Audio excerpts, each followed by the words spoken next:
Oke, baik teman-teman.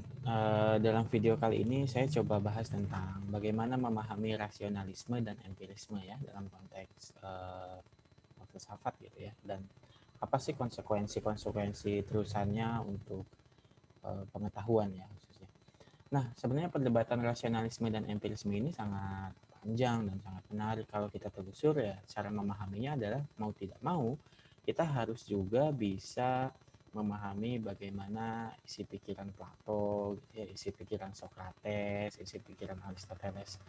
Nah, dalam memahami pertama saya coba mengeksplorasi mengenai konteks-konteks rasionalisme dan empirisme. Tapi perlu juga kita memahami bahwa mungkin teman-teman sudah banyak baca juga, sudah banyak tahu bahwa sebenarnya kalau kita telusur gitu di filsafat Yunani, bahwa Socrates, Plato, Aristoteles mereka adalah murid dan guru gitu ya, saling berhubungan dan saling bertukar pikiran gitu. Makanya perkembangan mereka ya perkembangan tentang lingkup pikiran-pikiran yang mereka coba elaborasi gitu. Nah, kita tahu bahwa Socrates itu adalah seorang idealis ya. Nah, idealisme ini berhubungan erat dengan keyakinannya bahwa pengetahuan itu bisa didapatkan dari rasionalisme gitu, rasio ya. Nah, rasionalisme itu sebenarnya tumpuan dasarnya adalah berbicara tentang bagaimana episteme atau pengetahuan itu didapatkan. Dan yang paling sederhana dalam memahami itu adalah pengetahuan itu bisa didapatkan dari rasio kita gitu. Jadi Socrates dan Plato sebenarnya percaya bahwa yang namanya pengetahuan itu sudah ada dalam diri kita. Cuman bagaimana kita bisa mengeluarkannya itu menyadari bahwa itu adalah sebuah pengetahuan gitu. Konteksnya sedikit abstrak tapi sangat menarik untuk memahami rasionalisme, bahwa bagi rasionalisme semua pengetahuan tentang ide, tentang apapun itu sudah ada awali dalam diri kita sendiri. Cuman bagaimana kita menyadarinya gitu ya. Jadi misalkan kalau saya kasih contoh, misalkan bagaimana sih rasionalisme menyadari sebuah pengetahuan. Misalkan gravitasi misalkan ya. Saat Newton gravitasi, sebenarnya gravitasi ya sudah ada gitu ya. Cuman bagaimana dia menyadari bahwa dari apel jatuh bahwa dia menyadari adanya gravitasi gitu.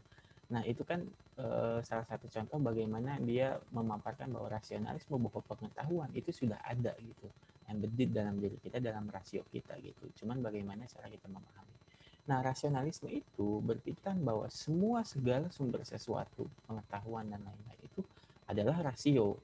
Nah, perdebatan selanjutnya adalah Aristotle, dia memiliki pemikiran yang berbeda dengan para gurunya gitu ya.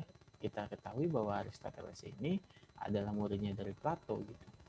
Nah, Aristoteles uniknya dia memahami bahwa sumber pengetahuan itu tidak berasal hanya dari rasio, tapi juga empirik gitu. Empirik itu apa sih? Empirik itu adalah pengalaman gitu. Pengalaman kita, realitas kita akan dunia gitu ya. Jadi bagaimana kita memahami dunia, bagaimana kita memahami kehidupan dan lain-lain. Jadi Aristoteles ini dia percaya bahwa pengetahuan itu ada di luar rasio gitu. Rasio hanya sebagai alat bantu untuk untuk menyadari dan mendapatkan pengetahuan. Tapi pengetahuan itu sebenarnya adalah empirik. Kita tidak akan bisa mendapatkan pengetahuan kalau kita tidak merasakan, mengalami gitu ya. Jadi ini adalah dua sentrum besar dalam pengetahuan, sebenarnya dalam sumber pengetahuan ya, kalau dalam filsafat ilmu. Jadi bagaimana kalau dalam tataran epistemologi tadi berbicara tentang pengetahuan, bagaimana pengetahuan itu bisa didapatkan. Kalau kita berbicara tentang rasionalisme dan empirisme, ada dua hal, yaitu kita bisa berbicara bahwa pengetahuan itu bisa didapatkan dari rasio, dan yang kedua adalah pengetahuan itu bisa didapatkan kita dapatkan melalui hal-hal empirik itu, pengalaman kita. Nah, dua hal ini sebenarnya menjadi fondasi besar dalam disiplin ilmu dalam perkembangan ilmu pengetahuan kita hari ini. Makanya tidak dapat dipungkiri juga bahwa pengetahuan hari ini adalah catatan kaki daripada Socrates, Plato dan Aristoteles gitu mengenai tentang rasionalisme dan empirisme. Kalau kita bedah lagi bagaimana dua aliran ini mempengaruhi disiplin ilmu sampai hari ini misalkan. Nah, pengetahuan empirik itu sebenarnya lebih lekat pada kajian-kajian dari sains gitu ya, sains teknologi, karena mereka harus berdasarkan fakta. Sesuatu itu bisa didapatkan menjadi pengetahuan bila dia bisa dapat dibuktikan gitu lah ya, tidak hanya secara rasional tapi juga secara empirik gitu, bukti nyatanya ada. Makanya tidak heran kalau misalnya kita berbicara tentang sains dan teknologi, mereka tidak bisa berdasarkan asumsi, mereka harus berbicara tentang fakta gitu, faktanya apa gitu ya, buktinya apa, evidence-nya apa gitu. Nah, berbeda dengan rasionalisme gitu ya. Kalau rasionalisme, pengetahuan itu dia sadari dari rasionya gitu. Makanya dalam kultur ini adalah pemahaman ini lebih lekat pada studi-studi sosial gitu dibanding studi-studi sains teknologi gitu. Kenapa? Karena studi sosial itu dia juga mengedepankan eh, apa eh, imajinasi gitu ya. Jadi dia berangkat dari asumsi, berangkat dari imajinasi dia atau a priori dia gitu ya. Nah, ini juga banyak dipakai misalkan bagaimana tentunya dengan kajian-kajian kita gitu dalam politik gitu ya, dalam sosiologi, kultural gitu ya, disiplin-disiplin ilmu sosial, budaya gitu. Nah, penting bagi teman-teman untuk dapat memahami konteks rasionalisme dan empirisme ini kan. Kenapa? Karena kedepannya kita bisa memilah. Mungkin hari ini kita tidak bisa berbicara disiplin ilmu itu cuma A gitu, rasionalisme cuman jadi untuk sosial atau empirisme untuk sains teknologi, tidak. Tapi hari ini banyak mix method, banyak interdisipliner dan lain-lain. Yang harus kita pahami adalah bagaimana ini terbentuk dan kita bisa mengkategorisasi gitu. Apakah ini masuk dalam kajian kalau dalam metodologi misalkan bahasanya apakah ini kuantitatif atau kualitatif gitu, apakah ini model empirik atau ini sebenarnya rasionalistik ya gitu ya, imajinatif dan lain-lain. Nah, rasionalisme dan empirisme ini juga membantu teman-teman dalam memahami sebuah kerangka teori tentunya ya. Kalau teman-teman misalkan membaca sebuah studi literatur atau membaca kajian-kajian teoritik, teman-teman bisa membuat sebuah kerangka pikir gitu. Bagaimana sebuah artikel atau bagaimana sebuah pemikiran itu disampaikan.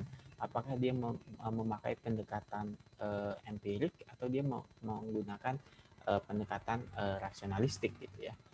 Nah, selanjutnya saya ingin menyampaikan bahwa dalam memahami empirisme maupun rasionalisme, kita tidak bisa berbicara mana yang paling benar atau mana yang paling salah gitu. Karena yang dicari dalam rasionalisme dan empirisme adalah cara memahami isu yang kita ingin pahami gitu loh. Kalau kita misalkan berbicara tentang populisme gitu ya, populisme, kita bisa berbicara tentang populisme itu dalam konteks rasionalisme. Kalau dalam empirik bagaimana memahami populisme? Jadi harus berdasarkan data gitu. Paling kita bisa memahaminya dalam konteks populer gitu loh, dengan survei dan lain-lain gitu. Tapi kalau dalam studi uh, kualitatif gitu, kita memahami rasionalisme ya karena imajinasi kita atau a priori kita atau daya pikir kita menghubungkan bahwa popularitas dengan elektabilitas gitu. Walaupun misalkan kita belum punya data empirik gitu, karena survei dan data empirik itu kan selalu berubah-ubah gitu. Hari ini kalian bisa survei A, tapi besok kalian survei lagi bisa menjadi B gitu. Makanya yang menjadi pengetahuan dalam empirik adalah data gitu. Kalau misalkan datanya hari ini A, ya itulah pengetahuannya. Kalau misalkan besok menjadi B, ya itulah pengetahuannya gitu dalam dalam dunia empirik. Nah, maka dari itu teman-teman, konteks memahami rasionalisme dan empirisme tidak dipahami mana yang paling benar atau mana yang paling salah gitu. Tapi konteks kita memahami mana yang bisa saya pakai ya untuk saya jadikan metode dalam memahami sebuah isu gitu. Jadi balik lagi, kita ingin membongkar sebuah isu, dan isu itu kita harus dalam, kalau kita ingin membongkar sebuah isu kita harus tahu pendekatannya apa gitu. Apa, apakah kita lebih condong pada rasionalistik atau empirisme dalam memahami isu itu. Nah, konteks rasionalisme dan empirisme tentu saja masih banyak ya bisa dijelaskan, tapi mungkin tidak tidak dalam video ini, karena video ini hanya paling 10 atau 15 menit ya, bahkan 7 menit. Nah, saya eh, menekankan bahwa teman-teman dalam memahami sebuah isu dan tema-tema dalam filsafat ini harus juga bisa membuka diri terhadap berbagai macam kemungkinan atau pengetahuan gitu ya. Jadi saya mensilahkan pada teman-teman untuk membaca apa saja gitu, dan mungkin kita bisa sharing pengetahuan dari sini gitu. Mungkin itu sedikit dasar untuk bagaimana kita menempatkan rasionalisme dan empirisme sehingga teman-teman bisa memahami porsi inilah rasionalisme, inilah empirisme gitu, dan sedikit-sedikit teman-teman bisa memahami konteks-konteks dalam filsafat gitu ya. Oke, baik, kita saya cukupkan, mungkin nanti kita bisa bertemu lagi di video selanjutnya. Oke, terima kasih.